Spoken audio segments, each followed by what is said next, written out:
Egunon, buenos días.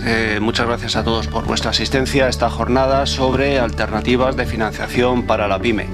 Jornada que organizamos con Norgestión y a los cuales tenemos que agradecer pues, a los ponentes y la organización de esta jornada. Vamos a hablar un poco sobre las diferentes vías, algunas de ellas bastante desconocidas, de financiación alternativa a la banca. Como luego nos explicarán, España es un país muy bancarizado, donde el sector bancario digamos que supone una proporción muy elevada, de las más elevadas de los países occidentales, de la financiación empresarial, algo que no ocurre en otros países, pues, como por ejemplo los de tendencia más anglosajona, donde existen otras alternativas de financiación para la PYME. Bueno, estas alternativas también existen en España, como decía, muchas de ellas son muy desconocidas y lo que vamos a dar es un pequeño barniz. No nos va a dar tiempo de entrar en profundidad en ninguna de estas alternativas que hay, pero bueno, pues por lo menos conocer que existen y que cada uno luego pueda, pues en su casa o mediante preguntas, profundizar un poco en el tema.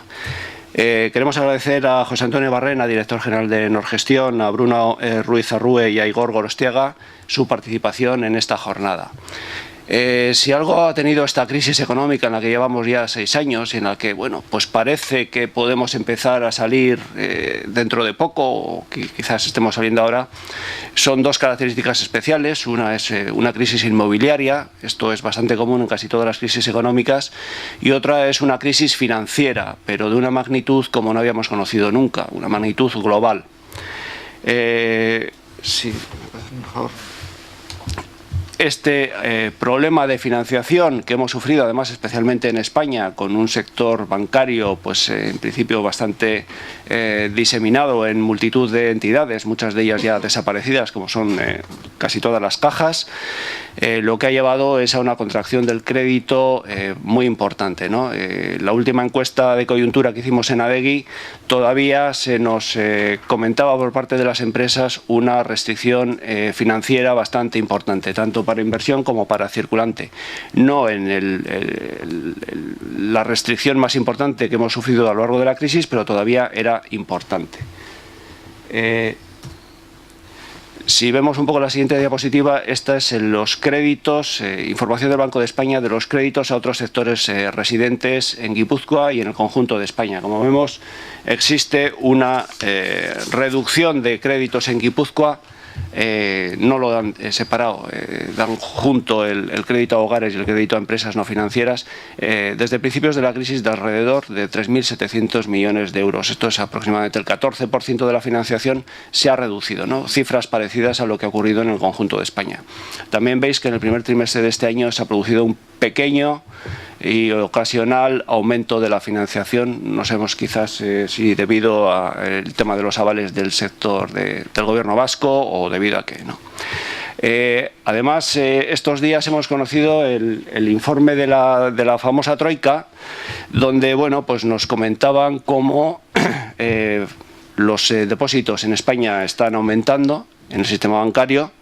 Sin embargo, los créditos a empresas y a hogares están disminuyendo. Bueno, la explicación de la propia Troika, del propio Banco Central Europeo y otra serie de agentes, viene a ser pues el famoso carry trade. No se presta a las empresas porque depositarlo en bonos del Estado sigue siendo más rentable, ¿no? Las famosas operaciones de carry trade. Entonces, bueno, pues eso está llevando a una reducción importante del crédito en España.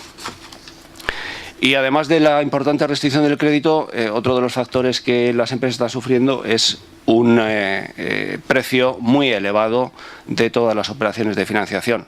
Como veis ahí, pues frente a financiaciones en Alemania o Francia que rondan el 3,5, 3,70%, en España pues ahí aparece un 5,15%. Yo creo que ninguno tenéis ningún crédito por debajo del 5 seguro, vamos, 6, 7% son operaciones que se están viendo casi todos los días. Y por último decir que tampoco el ratio de endeudamiento de las empresas empresas españolas o guipuzcoanas es muy elevado. Como veis ahí, fuera de los casos especiales de Bélgica y Holanda, la financiación, los fondos propios de las empresas españolas pues rondan el 40% y están entre los más elevados de Europa. O sea que, bueno, tampoco vamos a tenernos que fustigar porque somos unas empresas muy endeudadas. Lo único que queremos es que la financiación para circulante y la financiación por inversiones fluya y lo haga a unos precios adecuados. Bueno, pues para eso yo creo que la financiación bancaria no va a mantenerse a los niveles que hemos visto en el pasado, no se van a mantener en el futuro y por eso tendremos que buscar vías alternativas de financiación. Comentaba antes que hace como 15 días, un mes, tuvimos aquí la presencia de Cofides, que es una alternativa de financiación realmente muy interesante para las empresas. Lamentablemente no hubo demasiada gente, pero procuraremos traerlo en alguna otra ocasión para que os comente qué posibilidades hay de financiación con Cofides. Y bueno, pues pasar ahora ya al resto de ponentes para que os expliquen alguna de las vías. Si alguien tiene algún tipo de duda, puede preguntar sobre la marcha, porque son muchas las vías alternativas que vamos a analizar. Y si no, al final de la jornada daremos un turno de preguntas para que todo el mundo pueda preguntar. Muy bien, muchas gracias. Sí, ¿no? Vale. Kaixo Gonandenoi, buenos días a todos. Primero agradecer de la figura de Patxi la oportunidad que nos brinda de hacer esta presentación ante todos vosotros, donde intentaremos durante la próxima hora y media ser lo más dinámicos y lo más creativos posibles para presentaros lo que hemos denominado como fuentes de financiación alternativas, refiriéndonos bajo este título con la financiación a empresas pymes, empresas pequeñas, medianas y gran empresa, diferentes formas de financiación no bancarias que en estos momentos podemos encontrar dentro de lo que es el mercado nacional. Vamos a intentar hacer una presentación práctica. Si tenéis cualquier duda o algo no queda claro, nos interrumpís, nos preguntáis directamente. Estaremos encantados en la medida de nuestras posibilidades de poder contestaros, pero se trata, todas ellas, lo hemos desglosado en 3 bloques que ahora os comentaremos, de casos reales, de financiación real, donde hemos tenido experiencias y tenemos experiencias y donde creemos o esperamos al menos que al finalizar esta jornada os podamos haber aportado alguna nueva idea o alguna vía de financiación alternativa que hasta la fecha o no considerabais o no controlabais. Por lo tanto, sin más, me pongo en marcha. Hemos dividido la presentación, haremos una pequeña introducción y posteriormente hemos desglosado las fuentes de financiación alternativas en 3 grandes bloques. El primero de ellos sería todo aquel formato de deuda no bancaria, préstamos que ya veremos quién nos presta un dinero sin que sea bajo un formato bancario. No tenemos que ir a una entidad financiera para percibir esta tipología de préstamos. El segundo bloque de financiación hablaremos de financiación al capital. Hablaremos de fuentes de financiación que entrarían como fondos propios en el balance de nuestra compañía, con las consecuencias que ello conlleva, pero evidentemente nos permitiría a las compañías a las que pertenecemos a financiar planes de expansión, a fortalecer su estructura de fondos propios o a realizar las inversiones que tuviera que realizar. Y el tercer bloque, lo que hemos denominado otras fuentes de financiación, se trata más bien de instrumentos un poco híbridos. Normalmente detrás la entidad prestamista, es una institución pública, bien europea, bien nacional, organismos públicos que en estos momentos están dinámicos, que en estos momentos tienen fondos, tienen liquidez, están prestando esta liquidez, evidentemente bajo una serie de requisitos que no siempre son fáciles de cumplir. Desglosaremos diferentes alternativas y esperemos que os podamos ayudar en algo. Una pequeña introducción, un poco en línea de lo que ha comentado Patxi anteriormente. El 99% de las empresas españolas son pymes. O sea, prácticamente la totalidad de las empresas con las que, desde luego, desde Norgestión tratamos, no solo en Guipúzcoa, País Vasco, sino a nivel nacional, son pymes. Las grandes empresas, los grandes IBEX, las grandes empresas que cotizan en el mercado continuo, pues normalmente solucionan sus fuentes de financiación de otra manera. Cotizan en bolsa, acuden a los mercados de capitales o bien amplían capital o emiten bonos y de esa forma se pueden financiar. El 99% de las empresas españolas, a las que pertenecéis todos vosotros, no tienen esa posibilidad. Y además este 99% de las empresas genera el 60% de los empleos. Por lo tanto, pues hay que dar una solución de financiación a estas compañías. Todas estas compañías hasta la fecha se vienen financiando el 75% de su financiación, la vienen aportando las entidades financieras. En España, de cada 100 euros de, llamémoslo así, de fuentes de financiación, de préstamos, de fondos de financiación que las empresas tienen el pasivo, el 75% lo aportan los bancos. En otros mercados no llega al 30%. Y vemos como ha comentado anteriormente Patxi, una necesidad de desbancarizar el sistema, el modelo de financiación de las empresas españolas, porque los bancos no van a financiar, por lo menos en los próximos años, no van a financiar de la forma en que lo han venido haciendo hasta el año 2008-2009 aproximadamente. Eso es un hecho, los datos lo corroboran y me imagino que vuestras conversaciones casi a diarias que mantenéis con las entidades financieras, con las entidades en las que os habéis venido apoyando a lo largo de toda la historia de las compañías o desde luego de vuestra carrera profesional, pues cada vez prestan menos, cada vez las condiciones son más dificultosas de acceder a ese crédito y sobre todo son unas condiciones mucho más caras. Antes se prestaba, hoy ya no se presta. Por lo tanto, uno de los motivos por los que se están produciendo estas circunstancias, Basilea III. Esto es un hecho. No a nivel de la sucursal, sí desde luego a nivel de los que toman las grandes decisiones en las entidades financieras.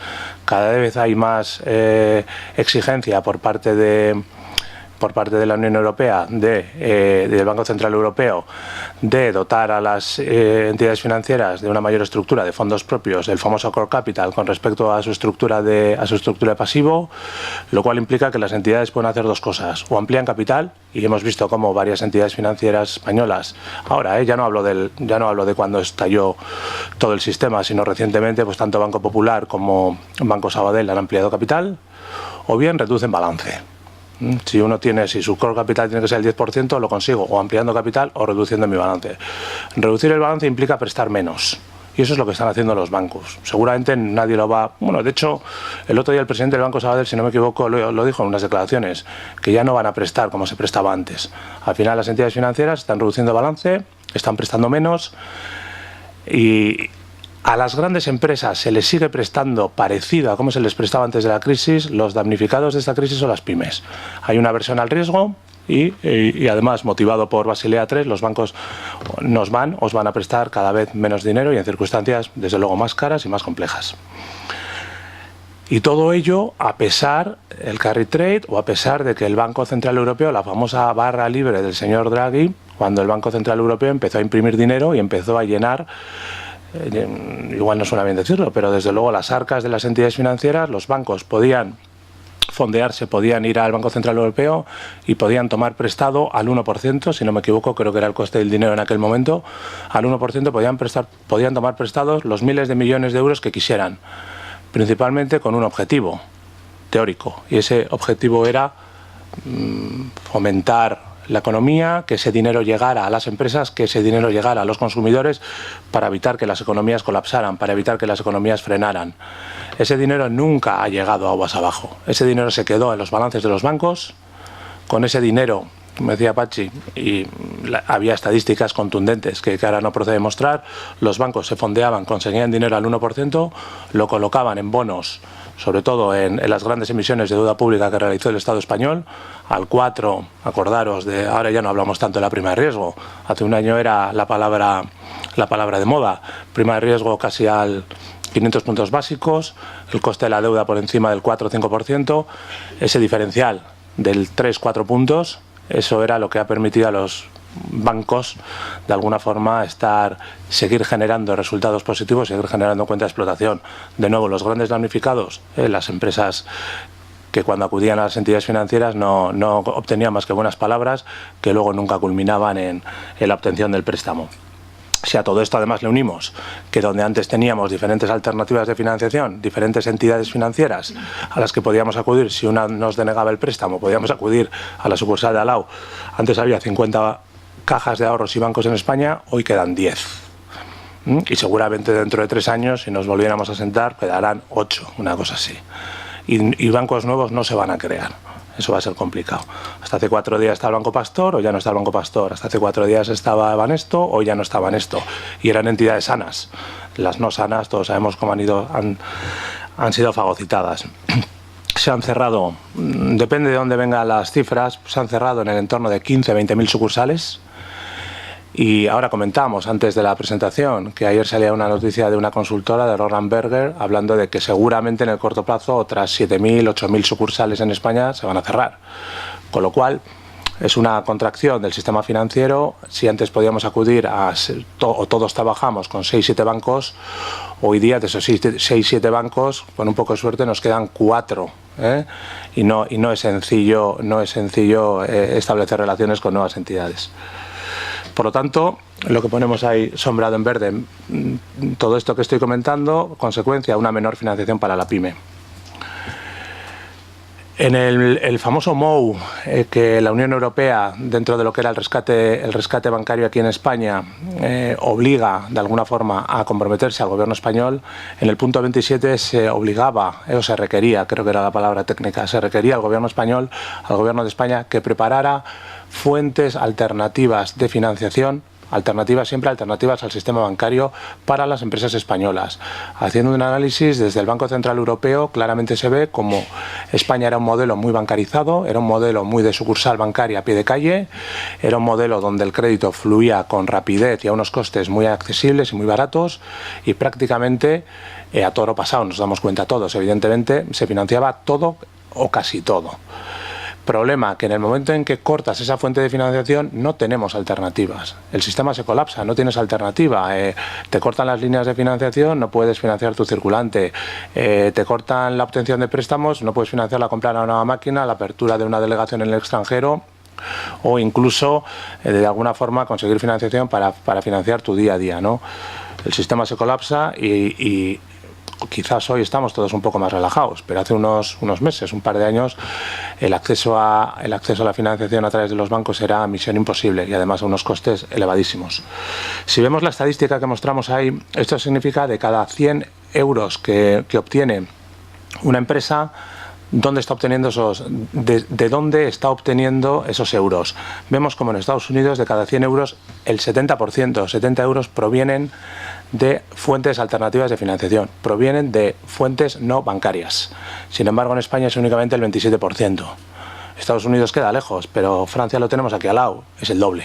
Prácticamente en Francia, de cada 100 euros que consigue una compañía para financiar, no hablo de proveedores, hablamos de para financiar proyectos, para financiar expansión, más de la mitad proviene de otras fuentes de financiación, que es de lo que ahora mismo vamos a empezar a hablar.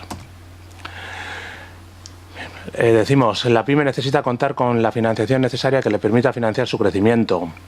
En los próximos años creemos que el momento actual del sistema financiero español no va a cambiar.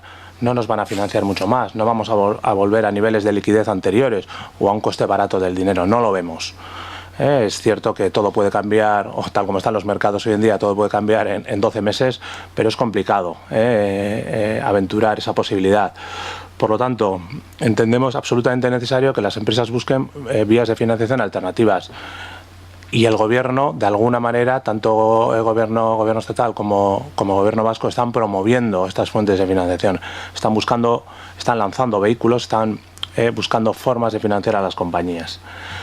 Nosotros, de cara a hacer una presentación un poco más amena, hemos dividido la diferente tipología de fuentes de financiación según su naturaleza en 3 grandes bloques. Por un lado hablaremos de deuda no bancaria.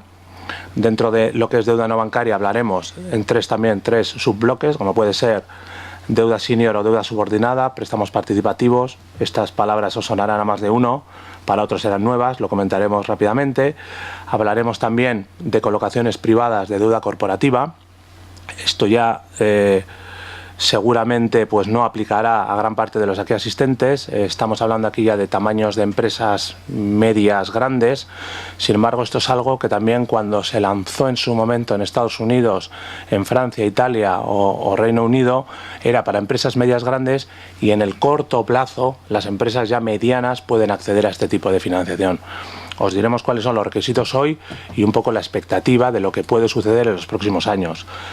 Y en esa misma línea hablaremos del MARF, que os sonará más de uno, que es el mercado alternativo de renta fija, que va a ser un mercado de emisión de bonos para empresas pymes en España. Se acaba de lanzar y seguramente de aquí a fin de año veremos ya las primeras emisiones. Y aquí no estamos hablando de IBEX 35, aquí estamos hablando ya de empresas pues, que pueden facturar por encima de 50 millones de euros. Y seguramente en el futuro veremos cómo esos requisitos, si el mercado funciona, irán bajando. El segundo bloque sería financiación al capital. Aquí hablaremos de capital riesgo, lo conocéis la mayoría de vosotros, os diremos un poquito cómo vemos este mercado en este momento, en este preciso momento en España. Hablaremos del mercado alternativo bursátil, el MAP, que tan mala prensa tiene para unos y tan buena para otros. También os daremos nuestra opinión al respecto. Y hablaremos de capital privado o family offices. Al final, patrimonios familiares, empresarios que han desinvertido y tienen un patrimonio y que les gusta financiar o les gusta apoyar proyectos. Normalmente son proyectos evidentemente expansivos, proyectos en crecimiento. Os daremos nuestra visión al respecto.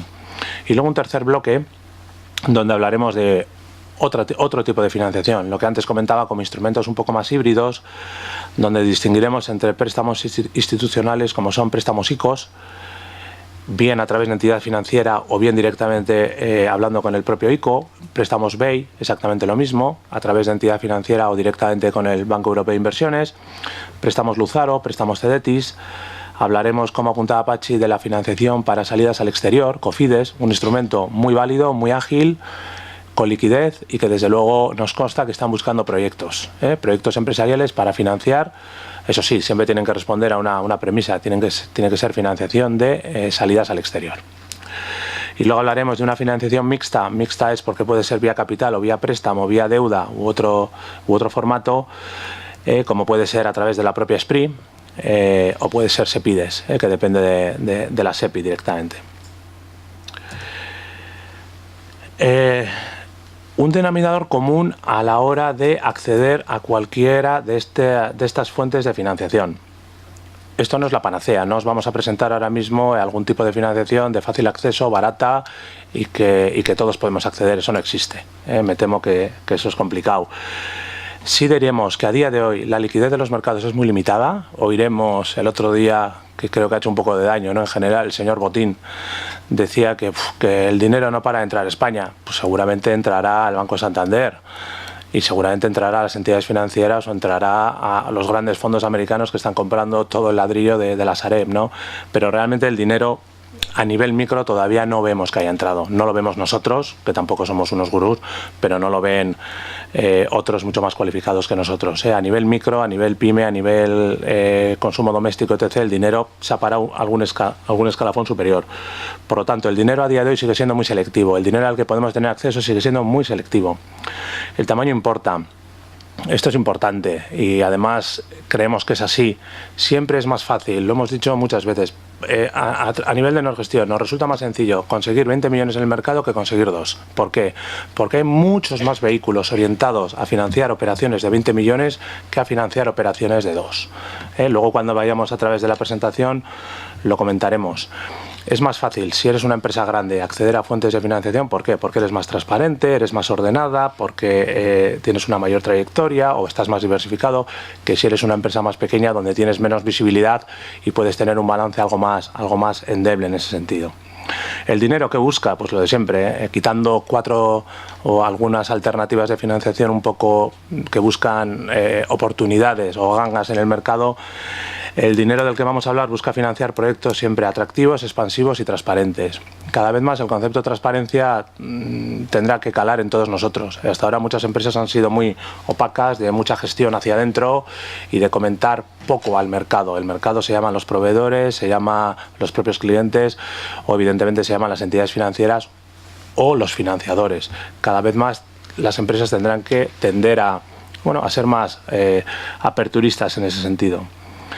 Y las empresas de tamaño reducido con un crecimiento limitado, es decir, empresas que en estos momentos estén o bien cayendo o en una tendencia un poco plana de crecimiento y con una rentabilidad escasa, pues evidentemente alguna de estas fuentes de financiación le podrá servir, pero seguramente tendrá que seguir peleándose con el banco a lo largo de los próximos años. Como ya digo, vamos a intentar, ojalá al terminar esta charla, cada uno de vosotros podéis obtener una idea de lo que os hemos presentado, pero el banco va a seguir estando ahí. Esto es una sugerencia, una recomendación que siempre hacemos a nuestros clientes y que os la brindamos a vosotros también. En todos los casos, a la hora de presentar un proyecto, ¿qué os aconsejamos? Presentar un plan de negocio creíble, no ir al banco o a la entidad a la que os queréis dirigir con 2 papeles, presentar 6 papeles bien ordenaditos, bien claro, diciendo quiénes somos y para qué queremos el dinero. Si vamos a presentar un plan de negocio, que sea un plan de negocio creíble, que no sea un plan de negocio, que no sean castillos en el aire, que no sea que, bueno, ya sabéis, el famoso crecimiento que muchas veces nos presentan los planes de negocio, ¿no? Evidentemente tendrá que ser un plan de negocio optimista, pero con una dosis de optimismo justa, nunca excesiva, porque si ya de inicio uno genera esa sensación ante el prestamista, pues es más complicado obtener la financiación. Si entendemos que tiene que haber transparencia a la hora de aportar esa financiación, esa información y esa documentación. Y las personas que presenten ese plan, pues evidentemente tendrán que ser personas que estén motivadas, que estén comprometidas y que crean en lo que están presentando. Son cosas más que evidentes, pero en muchas ocasiones pues las empresas tienden a fallar en alguno de estos puntos. Bueno, sin más preámbulos, nos metemos ya en el primer bloque. El primer bloque lo presentaré yo, el bloque de capital lo presentará Bruno y el tercer bloque lo presentará Igor. Yo voy a hablar de un bloque en el que me voy a centrar exclusivamente a hablar de deuda no bancaria. Este es el bloque seguramente que va dirigido a empresas de un tamaño mayor a lo que podríamos llamar la pyme guipuzcoana. Evidentemente hay muchas empresas en Guipúzcoa que tienen este tipo de instrumento o que están buscando este tipo de financiación porque tienen la dimensión suficiente. Si bien es cierto que acceder a cualquiera de esta tipología de deuda seniors, colocaciones privadas o el propio mercado alternativo, va más dirigido a empresas de un tamaño algo mayor, si bien, como ya os decimos, la tendencia en otros mercados mucho más avanzados que España, como son los mercados anglosajones o la misma Italia o Francia o Alemania, estos mercados se lanzan primero para las empresas medianas y poco a poco empresas ya con 2-3 millones de euros de resultado están accediendo a este mercado. Estamos hablando de deuda no bancaria. Por deuda no bancaria, ¿qué entendemos? Entendemos siempre una fuente de financiación que se contabiliza como un pasivo financiero. Como es una deuda, va a tener un calendario de amortización. Ese calendario de amortización puede ser semestral, anual o puede ser a vencimiento, que devenga un tipo de interés. Normalmente esta tipología de deuda va a tener un tipo de interés más elevado que el que habitualmente podemos encontrar en el mercado y evidentemente no la aporta una entidad financiera. No hay que ir a Kutxabank o no hay que ir al BBVA para conseguir esta deuda, hay que acudir a otras ventanas. Se trata de una fuente de financiación que, si bien están entrando nuevos inversores, cada vez más hay más fondos o especialistas que están prestando este tipo de financiación en el mercado nacional. A día de hoy sigue estando dirigido a empresas de un tamaño, lo que llamaríamos la ME, de la pyme, la ME, ¿no? La empresa mediana. Facturaciones superiores, entendemos, esto es como todo. Si uno tiene un buen proyecto y factura 40 millones, también lo puede presentar en cualquiera de estas ventanillas. Pero estaríamos hablando de media, facturaciones por encima de 50 millones, con EBITDAs superiores a 10, sería lo ideal, y emitiendo deuda. Emitir deuda significa que el dinero que captaríamos del mercado por lo menos sea en el entorno de 20 millones de euros. Esto de media. Luego, cuando hablemos de cada uno de los bloques, seremos un poco más precisos. Somos conscientes de que la pyme vasca, la pyme guipuzcoana, la mayoría de la pyme guipuzcoana dista de estos registros. Nosotros trabajamos en San Sebastián. Nuestras empresas, la mayoría de las empresas que visitamos y que son clientes nuestros son empresas guipuzcoanas. Por lo tanto, ya sabemos que esto a día de hoy no es factible para el 99% de las empresas guipuzcoanas. Sin embargo, si entendemos que es una fuente de financiación válida, creemos que es una fuente de financiación que está llegando a España para quedarse, que poco a poco los requisitos de acceso serán un poquito más laxos y, si es bueno o hemos entendido conveniente, bueno, que os suene estas alternativas. El primer bloque, deuda senior, deuda subordinada, préstamos participativos. Al final no deja de ser deuda. Una entidad, un fondo, un organismo público nos presta un dinero en este formato de deuda, y que sea senior, subordinada o préstamo participativo, lo único que difiere una tipología de deuda respecto a la otra es en el riesgo. en el riesgo, en la cobrabilidad de esa deuda en caso de que la empresa prestataria, la empresa a la que se le ha prestado el dinero, caiga en concurso, o de alguna forma quiebre. Evidentemente, una deuda senior es la que va detrás de la deuda bancaria, la deuda subordinada va detrás de la deuda senior y los participativos, incluso los participativos, si no me equivoco, a efectos mercantiles, tienen el carácter de fondos propios. ¿Qué significa esto?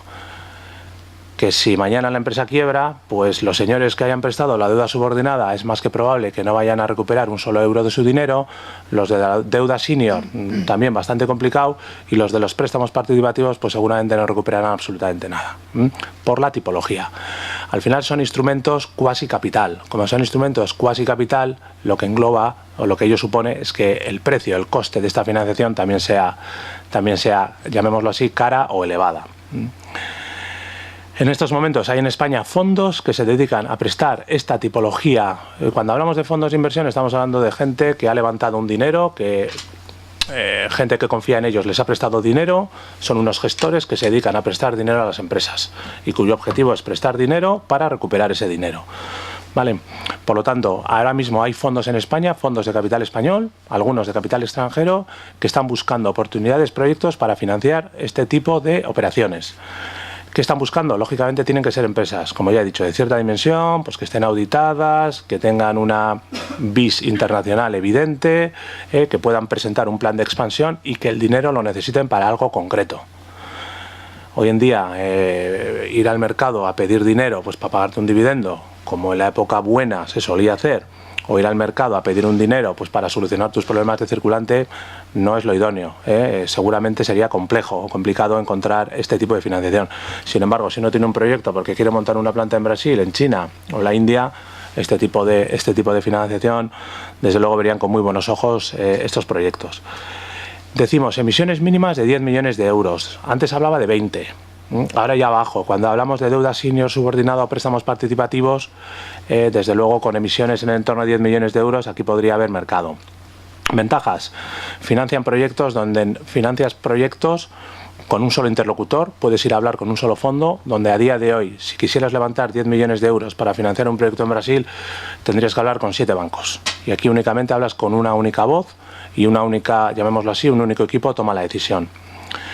Flexibilidad en cuanto al formato de financiación. Esto no es, oye, esto es único, que esta es la normativa, no, en absoluto. Aquí son instrumentos a medida, que si uno por el proyecto que quiere financiar, pues los primeros 2 años no puede amortizar nada, hay una adaptabilidad absoluta al plan, son trajes a medida. Y los prestamistas, los que prestan el dinero, no interfieren en la gestión, no van a pedir un puesto en el Consejo de Administración, no van a querer saber el día a día de la compañía y desde luego no van a mandar a un emisario para que les reporte semanalmente de cómo van las cosas en la empresa. Lo que evidentemente tiene que haber cierta transparencia y trimestralmente habrá que enviarle un reporte de cómo están las cuentas y lo que le va a preocupar es que su dinero pueda ser recobrado. Otra ventaja que aquí no le hemos puesto: normalmente en este tipo de operaciones no se suelen otorgar garantías reales. No hace falta dar una hipoteca del pabellón ni nada parecido. Normalmente la garantía, depende, ya digo, pero la garantía puede ser a veces prendaria, una prenda sobre las acciones de la compañía.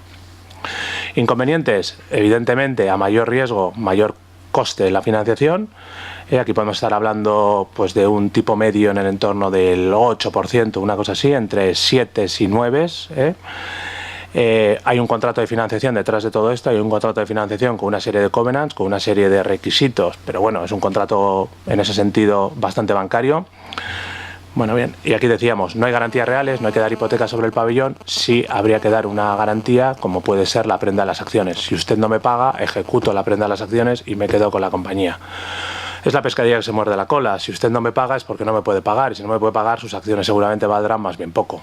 Pero bueno, al final no deja de ser, a nadie le gusta que le ejecute la garantía. El segundo bloque: colocaciones privadas de deuda corporativa. Esto, aquí ya subimos un poco el nivel. Aquí ya estamos hablando de ir a los mercados, aquí estamos hablando de acudir a mercados de financiación, mercados de capitales, donde lo que hemos hablado anteriormente, pero a unos niveles de deuda superiores. Aquí estamos hablando de acudir a mercados internacionales. Seguramente en España en estos momentos yo diría que no hay fondos que que vayan a financiar proyectos de 20, 30 o 50 millones de euros. Si hay un mercado tremendamente líquido, la verdad es que en estos momentos hay muchísimo dinero en este mercado, como es el mercado, esto se llama Londres, sería acudir a Londres, hablar. En Londres hay más de 100 fondos de inversión que financian esta tipología de proyectos, son proyectos paneuropeos con operaciones de financiación de hasta 100 millones de euros y desde 20 millones de euros. Aquí estaríamos hablando de colocaciones privadas, no hablamos de cotizar en ningún mercado, hablamos de hablar con 1, 2, 3 fondos de inversión que se dedican a prestar deuda, no capital, prestar deuda, en unas condiciones también que pueden oscilar entre el 8 y el 10, 11%, y cuyo el traje a medida todavía yo creo que se puede forzar más que en el caso anterior que os he comentado. Aquí podemos estar hablando incluso de préstamos de 20, 30, 40 millones de euros a 5 o 7 años y únicamente con un tramo de amortización, amortizando la totalidad del préstamo a vencimiento. Estamos hablando de unos componentes de riesgo muy elevados, por lo tanto el coste de dinero es elevado. Simplemente que lo conozcáis en el plano teórico. Hablamos de financiación a medida. Son fondos que no interfieren en la gestión, en absoluto. Lo que quieren es, analizan con mucho cuidado, pero muy rápidamente, el plan de expansión de la compañía. Quieren conocer muy de cerca al equipo directivo de la compañía. Y si les cuadra, lógicamente, la dimensión del proyecto, les cuadra cómo quedaría el balance de la compañía una vez le inyectas ese balance 20, 30, 40 millones de euros de deuda. Y evidentemente, a una persona que te va a prestar un dinero y no le vas a devolver el dinero hasta 7 años después, pues es una operación de alto riesgo para el que lo presta, no para el que toma el dinero, sí para el que lo presta. Por lo tanto, son operaciones rápidas, pero desde luego que se están produciendo en estos momentos. Estos fondos de inversión hasta hace 4 días no querían saber nada de España. Eso vamos, no creo que a nadie le llame la atención lo que acabo de decir. España era un estigma, estaba absolutamente tachada dentro de lo que era el mapa de financiación de estos fondos. Ahora mismo estos fondos de financiación quieren financiar proyectos de expansión en España. Eso es una tendencia que estamos detectando en los mercados internacionales. Lo que aparece en los periódicos es cierto a ese sentido. Cuando digo que la macroeconomía parece que está funcionando algo mejor que la microeconomía, los extranjeros, los fondos extranjeros, los fondos institucionales extranjeros, eso lo están percibiendo y sí está entrando ese dinero a España, pero para financiar ya proyectos de cierta envergadura.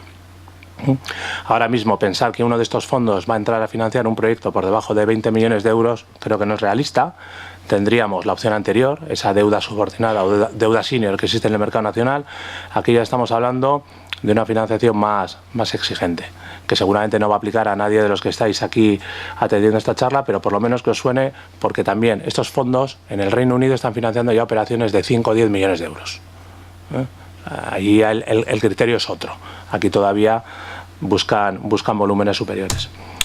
Y para terminar, un poco en la misma línea, que os suene otra fuente de financiación, el mercado alternativo de renta fija. Estaba un poco en la línea de ese memorándum de entendimiento que la Unión Europea, el Banco Central Europeo, obligó a firmar al gobierno de España. El gobierno de España toma nota de esa recomendación y lanza el mercado alternativo de renta fija, que yo creo que se ha lanzado desde un punto de vista oficial ahora a inicios de septiembre. Este es un mercado que ya existe, es un mercado, cuando hablamos de un mercado estamos hablando como la bolsa, es un mercado paralelo a la bolsa, es el mercado de renta fija. El mercado AIAF son las grandes emisiones de renta fija que realizaban las empresas españolas, el BBV, Iberdrola o ACS. Ahora estamos hablando de un mercado alternativo, lo mismo que el MAP es al IBEX 35, al mercado continuo, este MARF va a ser al mercado de renta fija. Este mercado va a contar con el apoyo del ICO. El gobierno lo que quiere es que este mercado funcione y para ello ha invitado al ICO a extender un cheque de 1.000 millones de euros. Este cheque de 1.000 millones de euros, 1.000 millones de euros para este mercado es una burrada de dinero, es muchísimo dinero. Porque estamos hablando de emisiones, ahora lo veremos, por encima de 10, 20 millones de euros. Por encima de 10 millones de euros estamos hablando de más de 100 operaciones. Y realmente pensar que en España vaya a haber 100 operaciones dentro de un año en este mercado, nos cuesta verlo, Pero ¿esto qué significa? Que el gobierno quiere apoyar este mercado y para ello insta al ICO de alguna forma el ICO presta ese dinero, un cheque, una línea de financiación a las entidades financieras. Y las entidades financieras, los bancos, van a ser los que van a acudir a este mercado a comprar esa deuda. esa deuda que emitirán empresas como la vuestra. Ahora estamos hablando de emisiones de deuda, aquí estamos poniendo EBITDAs por encima de 10 y deuda por encima de 20, creemos que los criterios finales van a ser más laxos, van a ser incluso, va a haber más flexibilidad, que incluso compañías por encima de, en primera instancia igual no tanto, pero igual a mediados del año que viene compañías por encima de 5 de EBITDA van a poder acudir a este mercado. Un mercado que creemos también que va a ser más barato que las fuentes de financiación que os hemos presentado anteriormente. Lo que pasa es que esto es una idea que todavía no hemos visto. Estamos trabajando en algún caso concreto, pero no ha salido nadie a cotizar. En los casos anteriores son casos reales, ya hay empresas que tienen deuda senior o deuda subordinada en su balance. Las perspectivas de este mercado MARF son buenas. Creemos que el gobierno va de alguna forma a empujar a 2 o 3 compañías a emitir ya deuda en estos mercados antes de fin de año, antes del 31 de diciembre, y también las últimas informaciones que hemos intercambiado con el propio MARF es que la flexibilidad va a ser mayor tanto en los volúmenes de deuda a emitir como en los requisitos que se le va a exigir al emisor, como en los calendarios de amortización de esa deuda. Pensamos que iban a ser tramos más cortos de 2 o 3 años y parece que no, parece que nos vamos a poder ir a tramos más elevados, incluso a financiación a 5 o 7 años y con cierta flexibilidad a la hora de otorgar periodos de carencia. Unas ventajas: es un mercado real. Hasta hace 4 días era una idea, era un PowerPoint. A día de hoy es un mercado real. Hay una voluntad pública de que el mercado funcione y esa voluntad pública se traduce en que el ICO va a aportar 1.000 millones de euros para financiar operaciones de 10, 15, 20 millones, lo cual da un buen número de operaciones. Y evidentemente, una vez que uno financia, una vez que ya cancela su préstamo, puede volver a emitir. Inconvenientes: no hay antecedentes, no sabemos cómo va a funcionar. Es un mercado que sí exige, esto es una novedad, exige que las empresas tengan un rating, exige que venga un calificador, un Moody's, un Standard & Poor's, o la empresa de calificación creo que es pública, como es Accessor, que haga un rating de la compañía. Ese rating será el que se publica. El rating es el A+ o el BBB o lo que fuere, ¿no? Tiene que contar con un asesor. El mercado exige, al igual que el MAP, exige que haya un asesor que sea el que presenta la información al mercado y que de alguna forma firma esa información. El mercado lo que quiere es que, bueno, la empresa presenta algo, un asesor, que tiene que ser un asesor cualificado y registrado en el propio mercado, valide, testee, chequee esa información y la dé por buena, y posteriormente tiene que haber un banco, una entidad que trabaje para la empresa y que sea el que coloque ese dinero en el mercado. Un problema de este mercado: la transparencia. En lo mismo que el MAP exige a que la empresa publique sus cuentas anualmente o semestralmente, el MARF va a hacer exactamente lo mismo. Una vez que uno cotiza en un mercado, y cotizar es literalmente lo que significa cotizar, o sea, esa deuda estaría cotizando en el mercado. Cualquiera podría ir a su sucursal bancaria y pedir que compren X miles de euros de esta compañía. Esta compañía estará obligada a publicar sus cuentas semestralmente, estará obligada a publicar cualquier hecho relevante. Cualquier hecho relevante es algo de carácter, llamémoslo así, un poco extraordinario que suceda en la empresa, estará obligada a publicarlo en el mercado. Por lo tanto, la empresa pierde un poco esa privacidad, pierde un poco esa capacidad de que uno hace y deshace casi como considere dentro de su propia empresa. Aquí estaríamos sometidos a una regulación de mercado. Sin más, esta es la parte, si queréis, un poco más farragosa de la presentación, porque va dirigido, es deuda dirigida a empresas ya de cierto tamaño. Ahora entramos en una parte, si queréis, un poco más real, más cercana seguramente a todos vosotros, como es la parte de capital.